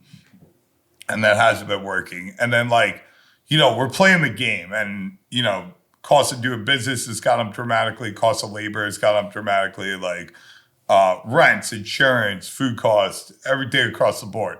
So, you have to evolve into a thing where like it's not just you. And if you're trying to do multiple spots, you have to come up with a plan. You can't everybody complains about this shit. They're like, I can't believe what people cost, and I can't believe what rents are on the other side, and blah blah blah, and this and that, and it's just well, you're playing all fucking day, but come up with a plan that works for what's coming. This is the game, so come up with a plan that's playing the game. Now, in a pizzeria, we have ovens. We have mixers. We have fridges where we're fermenting doughs. Why aren't you adding a bread program to your thing when bread and pastry is 6 to 10% food cost and you could throw it in there? You know what I mean? Also, why aren't we throwing bar and sit down operations into our thing where we can actually put enough money on our table to pay our employees equitably? And I'm not saying this from I'm not I don't want anybody to think I try to be a good guy in my life, but when it comes to this stuff, I'm not gonna try to fool the world and saying I'm this I don't know what the word is, but I'm this selfless person, because the honest truth of it is you need people to work at your places. So I'm not being a selfless individual, by trying to create businesses that can pay people 1.5x to 2x to 3x more than anybody else is willing to pay them. I'm doing that as a capitalist fucking pig. Okay? I'm doing that because if I show up in a locale and I can suck up all the talent, all right, and I can not have a 3 to 6x turnover rate. Yeah. Okay. I'm going to be better than all of my competition. 100%. You know what I mean? And a byproduct of that is I get to provide the American dream for the people like working under me in a way that like everybody else in this business like isn't, or everybody else around me isn't. Yeah.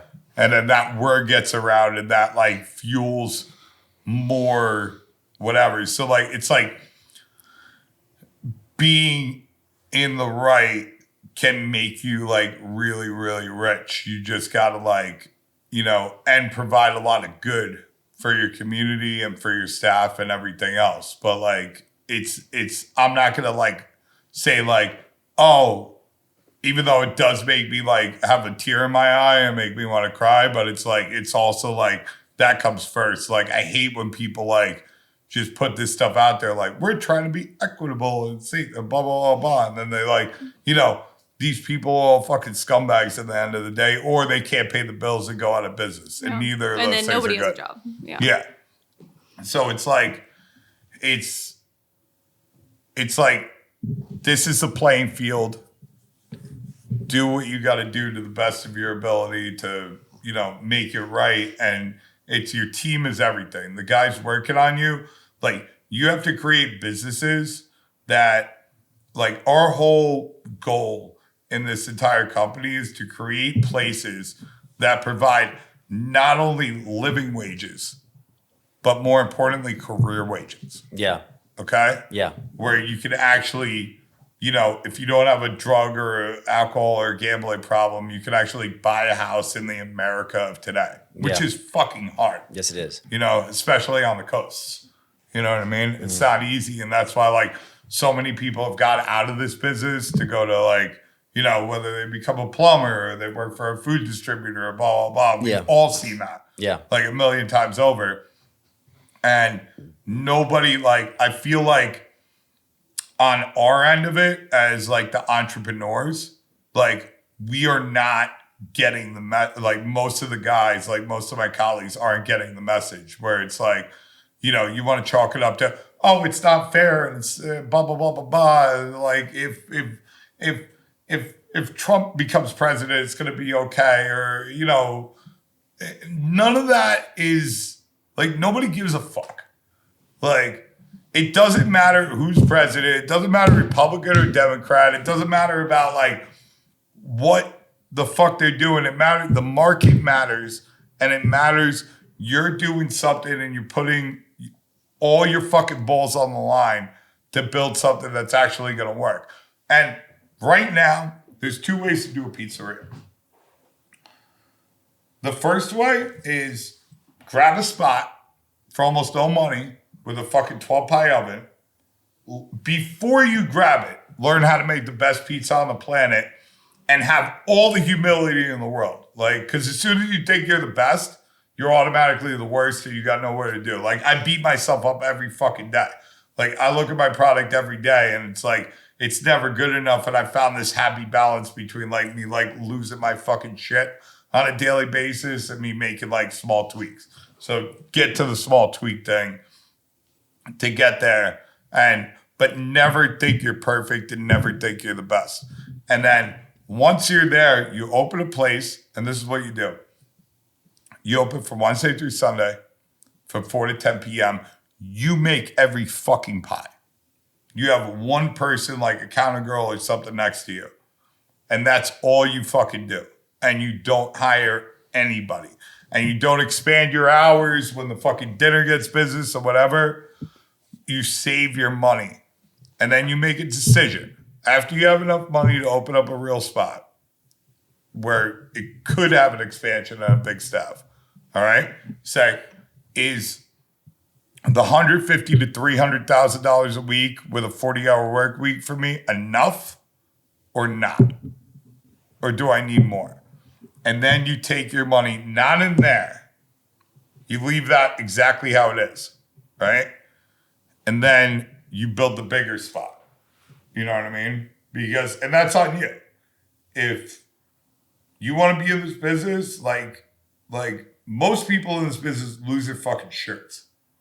All right? Mm-hmm. Whether it's, and then the other majority of people in this business lose their fucking shirts down 5 years down the road because they didn't pay their taxes or some shit like that. Yeah. You know what I mean? Yeah. Like we see these like, oh, Jimmy bought a house and this and that, and he's got a new car and he's okay. And then 5 years later, it's, he wasn't paying his sales tax. Yeah. His whatever tax. You know what I mean?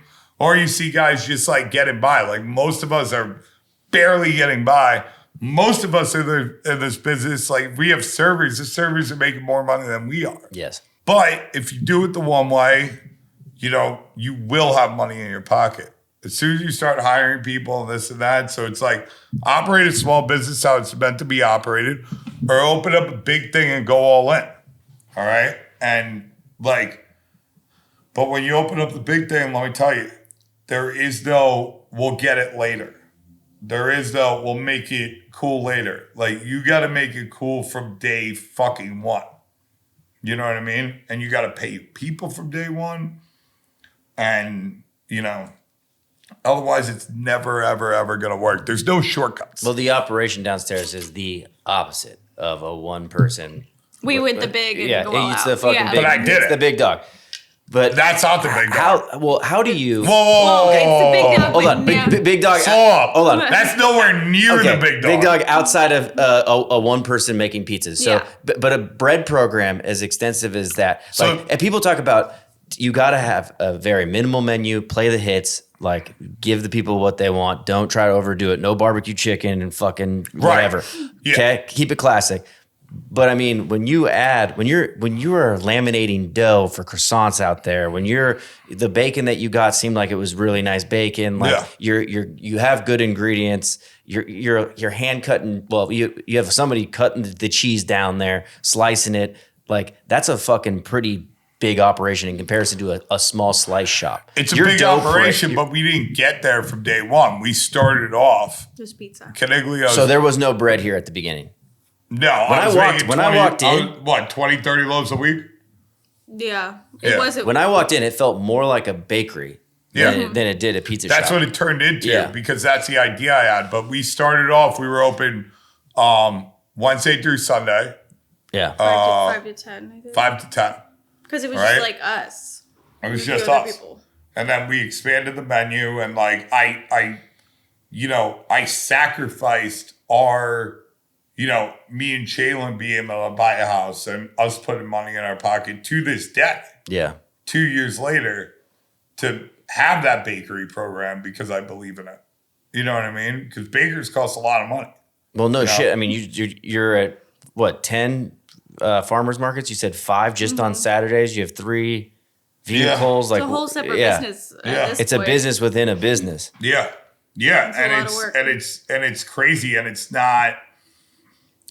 It's like if you were to look at it like a CFO or like an engineer, like it wouldn't like make sense. But like, and everything we've done wouldn't make sense, but it does make sense. Yeah. And now, we do over 100K in revenue every week steadily through the summer, through now, through everything. And, the numbers keep going up and up and up. You know what I mean?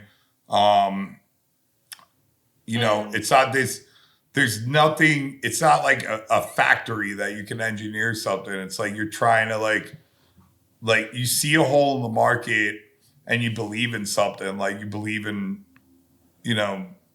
providing people like with products that you would want to feed to your wife, that you would want to feed to your son and your daughter. You know what I mean? Mm-hmm. And putting that out into the public. And unfortunately in America today, that takes a lot of work, but the work's worth it. Yeah. You know what I mean? And the people understand. Like yesterday, we made double the bread that we've ever made in the restaurant, and we sold out by 2:00. And we've done a terrible job of promoting like the fact that we do natural leavened bread every day. Like it's one of our big flaws, but it's happened like organically. Word of mouth. It goes a long way. The farmers market, people in line will be telling the next person how great our bread is, and then they buy it and they tell people, they send them over. Like it's Is there any bread at those farmer markets? Yeah, there's other bakeries. bakeries. Oh yeah, tons. There's usually like 3 other bakeries, let's say. Only at one that we're exclusive, the only bakery there. But there's always competition, and we sell out. Like we are the hit. Like just by organic word of mouth, like he's saying. Yeah, a lot of it like makes you feel good. Like people, we don't make a fuss out of it, but like a lot of the other breads at the farmers markets are all like third party.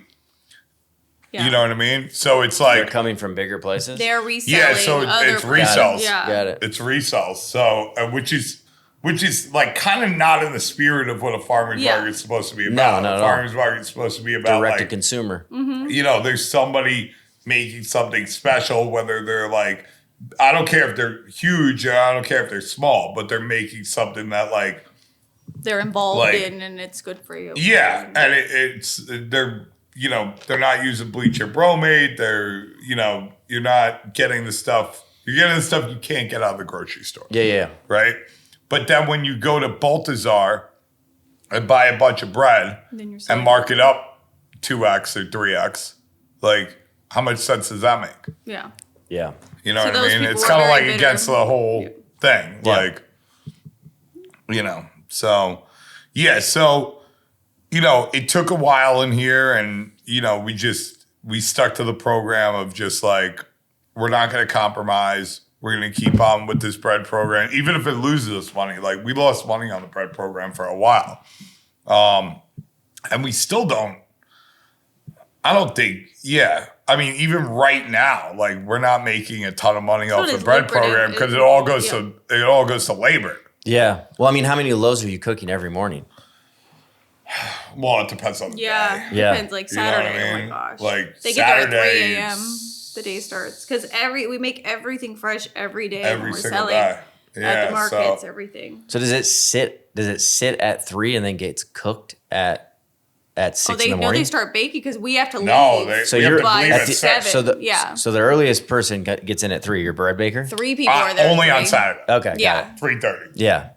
The other days, 5? Ready. I think he's at 5 the other days. He's still early. Baker's hours, he's there early. Depends on the day, but that is a particularly and then busy we morning. do like a lot of days. We'll do like multiple bakes. Yeah. So we'll be like hold off half the bread till like noon or 11, and then bake off the rest. Is anyone else using those Empire ovens as pizza ovens? Yeah. So there's a few now. Like David Cavallino at Casano's just opened one. The ovens that I developed, the Mastro ovens that I like, named after Frank Mastro. Yeah. Lucci's, that was the guy from Rosie's Pizza, Chris. He just opened. It's one of like the best pies I've ever had. There's a guy in Amityville that just bought a bunch of them. There's more than a few. They're like getting out there, and that's one of the big secrets to our success is that, I have a 40 pie capacity. So like throughout everything, I'm not. Every pie is the same. Yeah. Like we can have a line out the door and doing like a $4,000 an hour day, an hour. Yeah. $4,000 an hour, and the pie is the same from a cooking standpoint. Where at my like. So like a lot of other people's locations, like it's like the pie you're getting at 7 o'clock on a Friday is very different from the pie you're getting at 2 o'clock because the oven's just full and you can't, and also from a timing thing, like you're not waiting an hour. Yeah.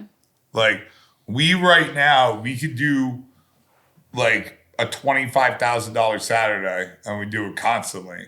That's without markets. With markets, it's like $35,000. And that's just pizza. That's no alcohol or anything like that. That's 14 tables with pizza in a kitchen, takeout and delivery, and it's half and half. It's like those 14 tables cover half of that. Yeah. And it's like every pie's like the same. Like we have no ceiling. Like, we could fill up the ovens like we would have to be at like 50,000 a day to fill up the oven. Can you fit 4 18-inch pizzas in each one of those decks? Mm-hmm. Yeah, easily. You got plenty of decks. Comfortably. Yeah, because they're so deep. Yeah. Yeah. How many pizza makers do you have on your busiest nights?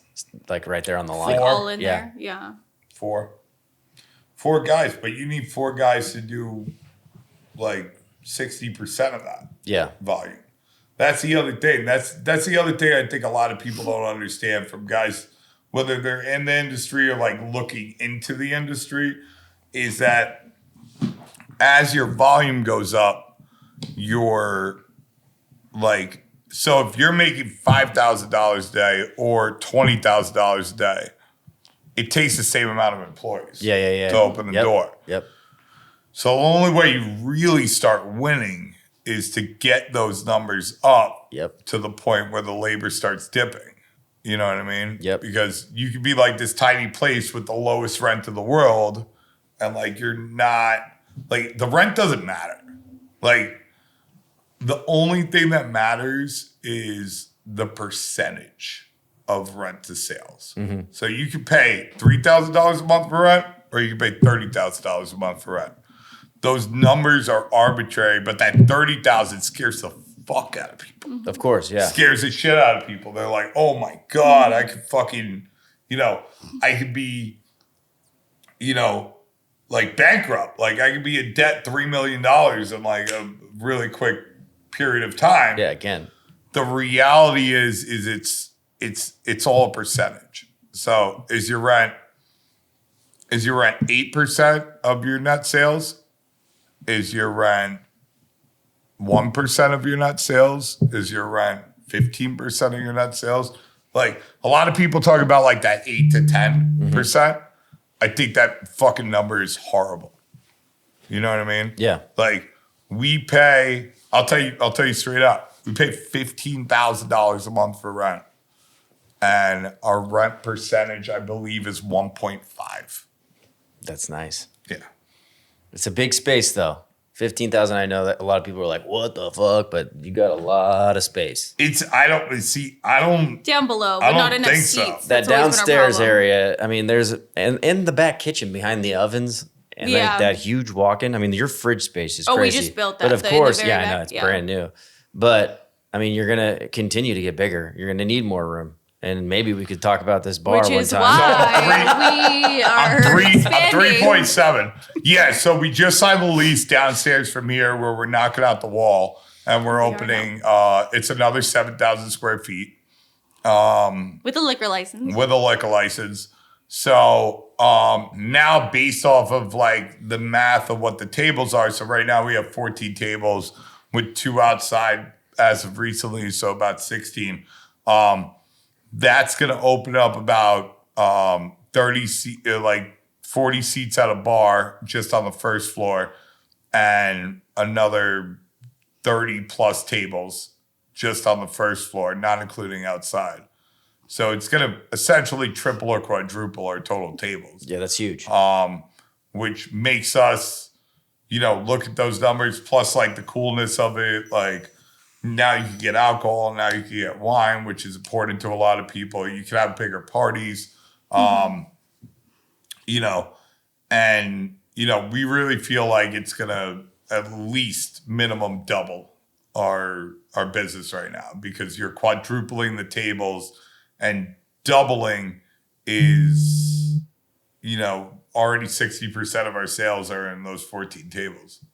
But your kitchen space isn't going to get any bigger.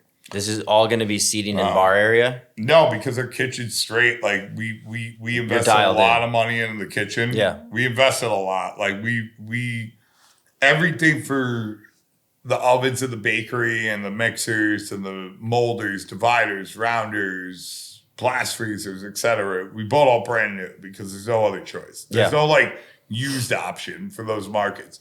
But I thought there was a used option for, you go on PCI auctions for 10 burners and this and that. The reality that I know now is it's not. Like, it's better to buy everything new because now you have a warranty. Now you have a company involved. You should buy all your equipment from one person because now you're not calling Michigan. You're calling the guy who sold it to you. Yeah. His team's taking care of it. Now, like I always thought, like I was going on rants about like these corporate, restaurant group places that throw out their equipment every 5 years because I thought it was some sort of weird tax thing, which it is a little bit. I'm sure. But that's only a part of the thing, right? Because if it was only that, I'm like, I'm going to fucking eat your fucking lunch, you fucking mamalukes. But it's not just that. It's that now there's not a Mario on the block fixing a Blodgett oven for $50. Yeah. You call a guy out to look at something, it's fucking $600 to $1,200. Of course. Yeah. You know what I mean? And then go to fixing it. The fridge ends up costing more than a brand new one. Yep. So it's like you get the depreciation, and it's like if you want to start a small business, you want to start a pizzeria or a restaurant, you have to. And I'm not talking about these internet fucking fugazi gurus out there who tell you can fucking write off your fucking Land Rover and all this fucking nonsense. You know what I mean? That's all over fucking Instagram and YouTube right now. I'm talking about you really got to know how you got to get ahead because there is no tax benefits with the restaurant industry. Yeah. They're fucking you and with small business. America hates small business. 100%. We are pesky little fucking peons fucking with the mid and the fucking upper fucking tiers. They get all the benefits. TGI Fridays, Yeah, they're all private equity. Like they get to that's the one thing and whoever's listening out there, like obviously we're in New Jersey and New York City, you're in Los Angeles, it becomes a lot harder on the coast to start like this, but this is where you have to go. Yeah. Okay? You have to go into a place where you're like, you can start off renting and build something, but the place you're going and you got to like literally drill it into your head that you're never going to be truly successful until you own the properties where you're at. So rent because you have no choice. Save your fucking money. Buy the fucking property, build the restaurant in it because now restaurants, real estate is all the tax benefits of the world and all the write-offs of the world without the cash flow. The restaurant is zero tax benefits, but with all the cash flow. You put those fucking two things together. You got McDonald's. Papa. You got a fucking He loves that movie. thing. What's that movie? Oh, the Founder. Dude. Yeah. I love it. So like that's kind of like my whole idea is like, so all right, I'm gonna do this. I'm taking a fucking slug break. All right, so putting this fucking shit out there. So all right, I've been looking at like different verticals of the industry. I think we talked a little bit about like the TGI Fridays, album back, blah, blah, blah, all that shit. So if you watch that McDonald's movie, The Founder, right? What happens? He finds the McDonald's brothers. He sees something special, right? And then he gets them to agree to franchise. And the first people he goes to do the franchise is at the country club in Chicago, in Illinois, right? And it's a disaster, right? Mm. And then where it really grows is when he figures out, I'm going to start like doing group speeches and getting working class people, plumbers, Bible salesmen, this and that. Like, I'm not looking for rich people because what do they say to him? They're like, I wasn't looking for a job. I was just looking to invest. Yeah. Right? And that was how McDonald's really started. But now you got to think like this. Can you do that in 2025? Could you even do that in 2005? You couldn't. Because the working class back then all owned a home in their 20s that if they had the balls could fucking leverage for a construction loan and build a McDonald's and realize the American dream. That does not exist today. So now you need, like, if you're trying to franchise something, you need groups and like people that have actual liquid thing because you're talking about like millions and millions and millions of dollars. So now, why would I try to open, like I see a lot of people like Blaze, 900 Degrees, all these, like a lot of different things. They try to come into the pizza space and be like, I'm going to be the Chipotle of pizza. right? But it's like, well, Chipotle is like whatever. I think we're all seeing problems with that and the quality and this and that, even though it's that easy. Like pizza's like way more difficult. Yeah. So, but when you go into the verticals of like Outback Steakhouse, TGI Fridays, like it's like you got McDonald's, Taco Bell, Burger King, Wendy's, Arby's, right? Arby's and Taco Bell serve different food than Burger King, right? Mm-hmm. But they're all the same thing. Like their pad sites are set up the same way with the same drive-thrus, with the same management structure and everything like that. It's the same thing with Outback, Red Lobster, and TGI Fridays and Applebee's. They're all the same thing.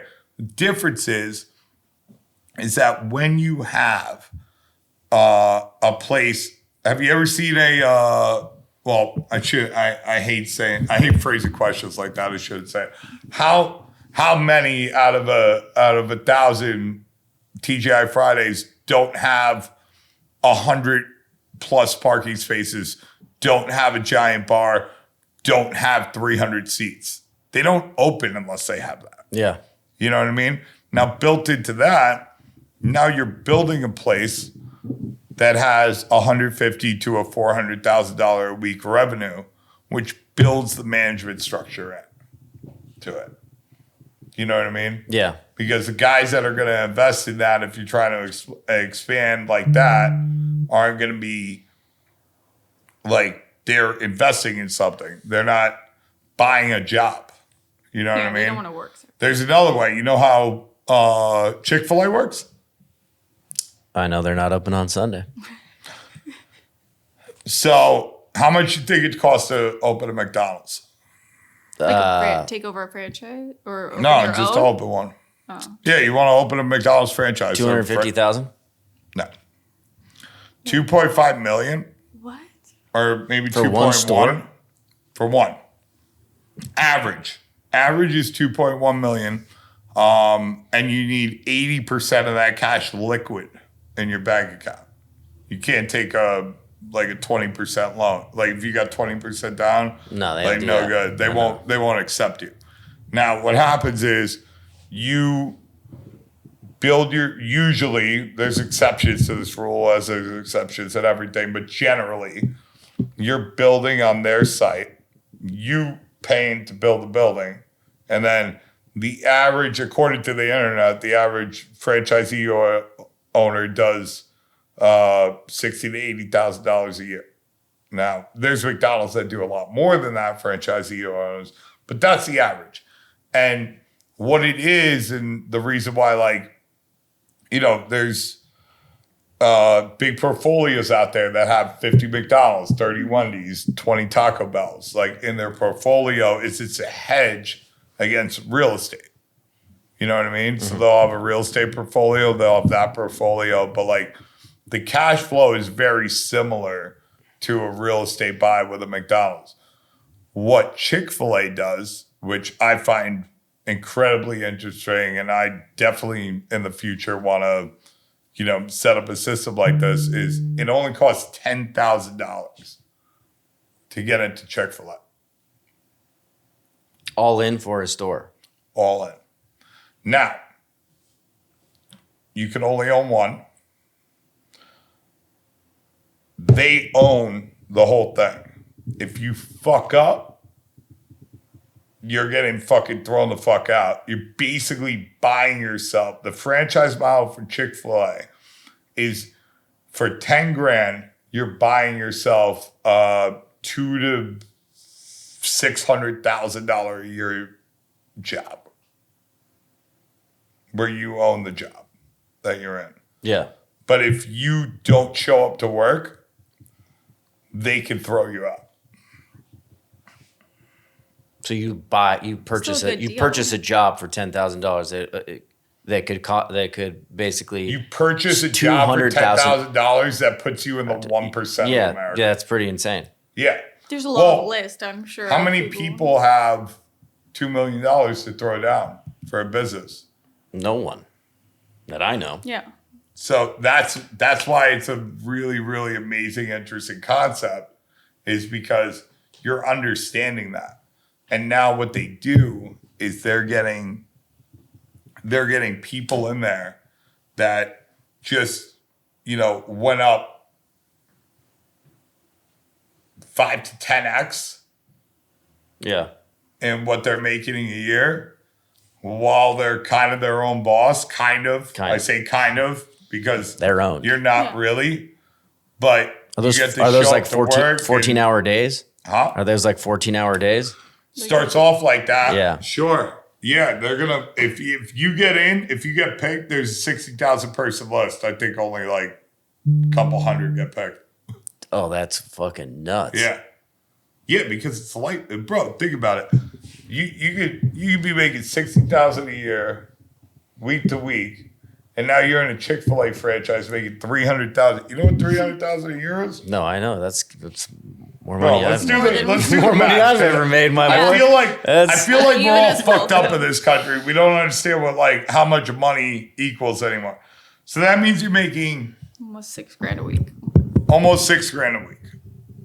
That would Right? be nice. That sounds nice. Yeah. It sounds real nice. It's nice. I'm thinking So about $6,000 selling a hot tongue week, when I get back but, home and people fucking getting on that $6,000 list. Well, $6,000. Nino's probably been on the list But for this is how people think. People are like, they don't understand. Well, 300,000 isn't gonna buy me my dream house it's not even gonna buy me my dream car. Yeah. It's not even gonna be able to buy that Lambo that I'm getting. And it's like, yeah, well, first of all, that 300 is gonna turn into 150. Yeah. Very quickly. Yeah. Tax man. But it's like nobody buys things like that, number one. And right now, you're making I don't think you're you'd be making 900. $50,000 a week. So you're like 6xing what you're making. And then what happens is you're at 300 grand, right? So 300 divided by 12. So it's $6,000 divided by 52. It's 25,000. That's the number I think people need to hear. Because now it's like, all right, take that 25,000 divided by 2. Now it's 12. Okay? Now figure it out. Right? Now your dream house is taxes, everything included. That's maybe not your dream house, but Your first a decent house. place to live on the coast. $1.5 million. If you want to go for a 2-bedroom. Huh? I said $1.5 million for a 2-bedroom. 1.5 million. Yeah. It's, yeah. But yeah, let's say you're doing 4 or 5K. Let's say 5K on a mortgage, right? You got 7,500 left over. That's perfect for a mortgage. Now you got 75 to 8,000. $2,000. You got another $2,000. All right. Now $2,000 mortgage. What? Now you got 1,300. Yeah. Yeah, actually, Sounds like a that deal. doesn't make me feel good. It's like 300,000. You're not that rich anymore. Well, no, that's not that much money anymore. It's not that much money. Yeah, that's what we're going into. We should take. But 300 grand, you're better than. Obviously, then. Yeah, you're middle class. But you're also in the 1% of earners in America at the same time. Yeah, which is sad. That is really sad. Holy Great, shit. thanks for bringing it down. Going to the. All right, and now we're going to take a break. All that depressing. This break is provided by Coniglio's Bakery and Goods, serving low glycemic index, unbleached, unbrominated products all day to you and your family. They're sexy. Your kids will love them. Stop poisoning your babies with chemicals that are illegal in China. Make your peanut butter and jelly sandwiches from Coniglio's old-fashioned bakery bread, but we'll never poison you. We promise. Go to the bathroom. We'll be back in a moment. You guys are a bit of a celebrity couple. A little bit. You know, this is the In the pizza world, This is the which biggest, is like D-list celebrity. but still, nonetheless, a celebrity couple. I do not think there will ever be another couple as strong as you two. Two worlds coming and colliding. You got Shealyn. You've been in a Pepsi commercial. Yep. You have been on Best in Dough. Mm-hmm. You have. I think the first time I ever saw you was on Triple G. Triple G. Yeah, right? Guys Grocery Games? Guys Grocery Yeah. Games. I remember watching that and being like, who the fuck is this guy? Who's that This guy Psycho. is sick. And then you also obviously are a chop champion. You guys, your personalities are big. You've been big. I feel like I don't see you as much at the pizza expos, like in the bigger way. Is there? Well, I won everything. I'm not. Yeah, not you're allowed like, to compete is anymore. it kind of like, yo, I did that, it's over? No, I'm not allowed. You can't compete anymore? I can't Yeah. compete. Not once you Yeah. win like that. So I won. So what happens at Pizza Expo is, there's, depending on the year, there's 4 or 5 events. I think generally 4, even if there's a 5th event, but only 4 count. So there's traditional, non-traditional, SCG, Neapolitan, and Pan, Yeah. right? And they might have a gluten-free, but the gluten-free doesn't, like somebody wins it, but it doesn't go on. So if you win any one of those 4, which could take multiple rounds in traditional and non-traditional, win first place, and it's like you're up against like, a lot of people, probably like 300 people. Yeah. Then you go to the Pizza Maker of the Year thing, which is like Chopped, the next day. Yeah. And now it's the first place winners of all 4 of those. And if you don't win that, you're back to the beginning and you can keep competing. Okay. So you'll get first place at STG, but you didn't get first place against everybody that won first place. So now next year you could show up and compete again. If you win that, now the next year you get put into the best of the best, which is only people that won that. And then you get put in a best of the best purgatory until you win that. That's what he was in. And Just for a couple years. There's been like Sean Randazzo, who's the guy behind Detroit. Rest in peace, the guy behind Detroit, like passed away in best of the best purgatory. Yeah. He was always competing back and forth with him. Yeah. Well, he was just in it since like 2012 and like didn't win. But yeah, that's kind of like, and then once you win that, it's like you're out. They force retire. That's it. Yeah. So I won the whole thing. So I doesn't can't compete. So you beat the boss. And we open here. We actually work a lot more now than, back in the day. And it's like, I always tell people, people always like, should I compete? I'm like, yeah. Why not? No one knows if you lose. Yeah. Except for the people in the room, and they're not your customers. Yeah, no one's looking at number 38. Who got Yeah. last place? Yeah. And also, no one knows if you win either. Yeah, that's true. Except for local guys, and if you're going to compete, I would find a PR person, have them on some sort of retainer just in case you win, and then pay them the $3 or $5K to push it out to get it out there. To get it pushed out there, because if you don't, you're not going to, you'll be in your local papers or whatever, but you're not going to really get pushed out in a real way. Yeah, well, it's all on you. Sometimes those competitions have had the ability to change people's their whole life. The guys that won the best cheese competition, Cowabunga from Canada last year, it changed. They've been busy fucking since last March. What was that? It was just the best cheese slice. It was the first year that they've done it. So maybe you should come back and just do it. Pizza Expo, right? It's just the best cheese slice. Pizza Expo. But that was. And where were they? They're out of Toronto. I think I know that guy. Pizza Photography. Is that his name? Yeah. It's Justin and Andy, I think. Because they probably put it out there. They probably did. They did. You can really use it for. I'll tell you a funny story. I don't know the name of this place, but I can't remember the name. But there was, my cousin Drew, and who I talked about earlier, and they always have houses in Manasquan, New Jersey, shore houses.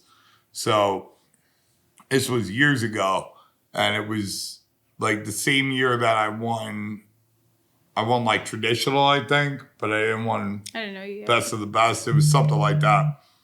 And I was out there for a few days. I'm jonesing for an espresso, and they had no coffee shops at the time. Now there's a million coffee shops that have espresso. So I'm like, I bet you the local pizzeria like has an espresso machine in the back.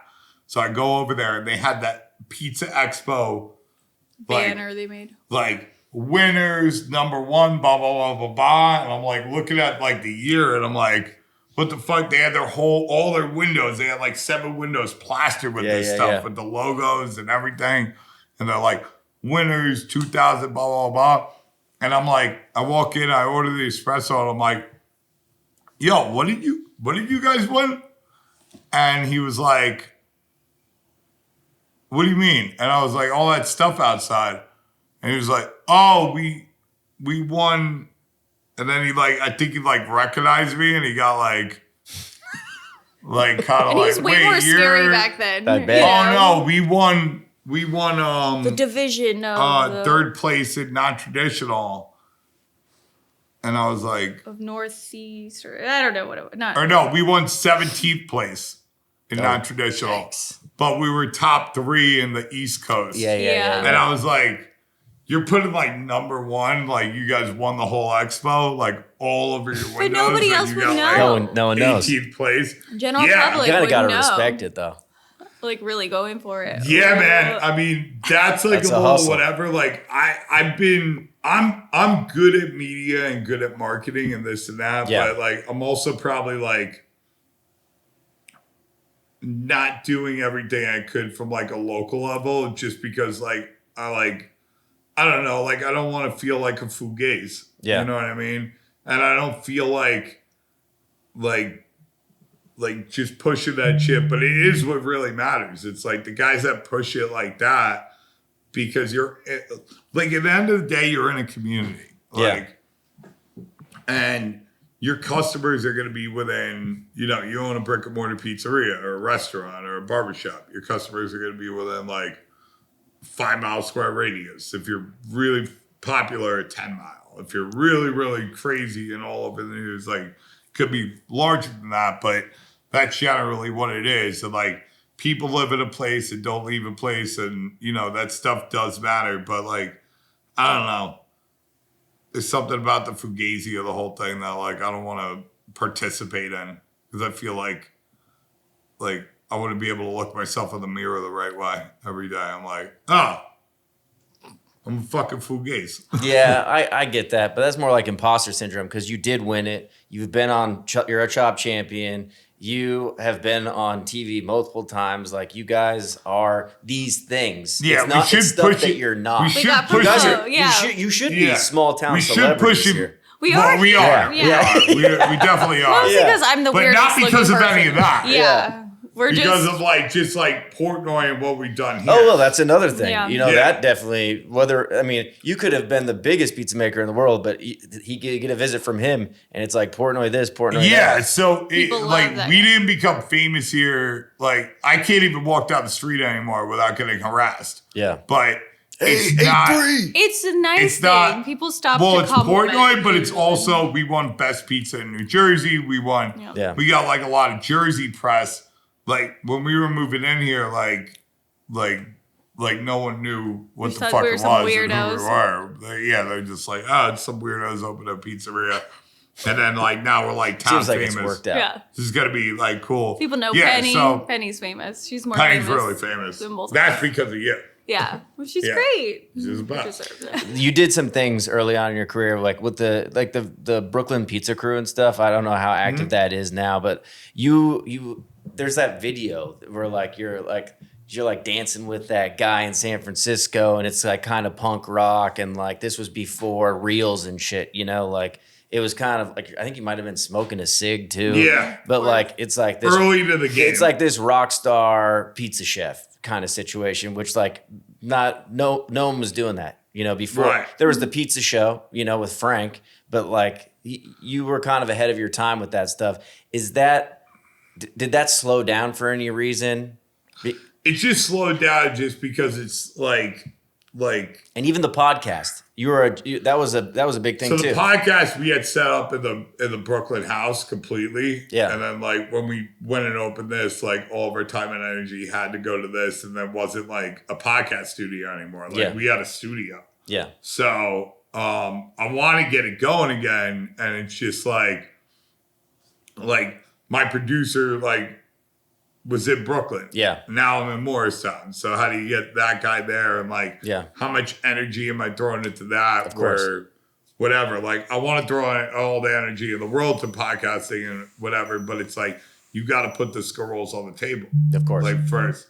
And that matters. And like now us having, Penny's gonna be 2 in a couple months. Yeah. I want a home I want, things for my wife that like I've been, just throwing down and re-upping in this place. And it's been like 3 years realistically, because, we've only been open 2 years, but we had to build up, and I completely had to upend our lives, like especially her, for my dreams. So it's like, I kind of want to one, I want to do it completely right, but it is a passion project at the end of the day. So I want to make sure the business is right. I want to make sure, that, we're creating the right situation for our family now. Like I'm going to be 40 in like a few months. Yeah. You know what I mean? I can't wait anymore. Yeah. Yeah. So it's, Maybe it's kind of like the goal is right now is the expansion and, setting up that John Goodman, like, fuck you. The fuck you scenario. money. Yeah. We might not have the money, but we already have that attitude. We got the attitude, and we'll always have the attitude. But it's like, listen, like, and that's part of like the sacrifice of being like an entrepreneur is like, all right, you're not going to make $150,000, $200,000 a year, but like maybe you get a bag later on. And and if it doesn't come, you got to be okay with that. Of course. You know what I mean? We'll always be okay. But like, I don't want to like, continue to like throw things in like frugally without like, having my family set. And like, there's a lot of other people in here now, like that they got to get taken care of. And it's like, I owe it to them. Like they're killing themselves every day for me. Yeah. I got to be there for them. If I'm like knocking around on podcasts and blah, blah, blah, and like not building and this and that, not that like the podcasts are really important, but it's like, it's kind of like the podcast is like a passion thing for me. Cause it's not like I'm doing the podcast to like get a consulting job, anymore. Yeah. I'm not doing the podcast. Like the podcast, even if it's popular, it doesn't make me money. Of course. It's just something that I want to do. And I love this, speaking to you. I love speaking to Al. I love speaking, like being able to like grab old school pizzaiolos. And it's just like, it's fun. It's great. Yeah. You know what I mean? But that's what that's got to be about. Like, there's no like I got to set up my family, and I got to, more importantly, because we come last. You know what I mean? Yeah. It's like, first we got to set up our fucking staff. Yeah. You know what I mean? And then, hopefully, if everything works out, like we get good. And thanks God I got the best wife in the world who lets me run around like a fucking animal. Like, I could disappear to New York taking care of business for a few days and she's not breaking my calzone. I could work till fucking 3 a.m. and she's not breaking my calzone. And that's kind of like ultimately like how all these things come to fruition. Mm-hmm. You know what I mean? Yeah. It's all those, it's like those like back of house next to a dumpster thing that like makes all these dreams come true ultimately. Like, yeah, that's all the where pain. It all gets, yeah. like solved. It's like, oh, what are we really doing? And it's like, how are we raising this money and blah, blah, blah. And it all comes down to like a meeting and, somewhere or a dinner with somebody and blah, blah, blah.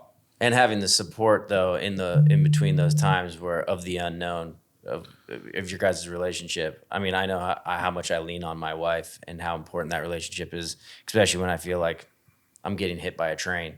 Yeah. But all right, here's the last thing. It's a segment called Over Under. So it's either going to be underrated or overrated. Okay. I'm gonna do 3 for Nino do this and quick. 3 for Shealyn. Do 5. I only have 3. You only have 3? I have 3 for you and 3 for Shay. God damn I'm it. scared. All right. Who wants to go first? I'll go first. All right. Okay, so over or under California tomatoes. Is there like an even? You have to say no. It has to be over, overrated under. or underrated. No, overrated. Okay. All right, dude, I love it. Okay, so over or under? I would say competing. Under. Over or underrated New York hardcore music. Under. Underrated. Underrated. All right. 100%. Bro, what kind He of has a tattoo. fucking New York I hardcore, baby? know.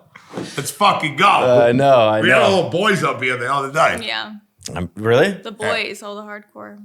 All hardcore kids. All right, you ready? I'm scared. I don't like to offend people. No, go ahead. Okay, over under the Pizza Expo.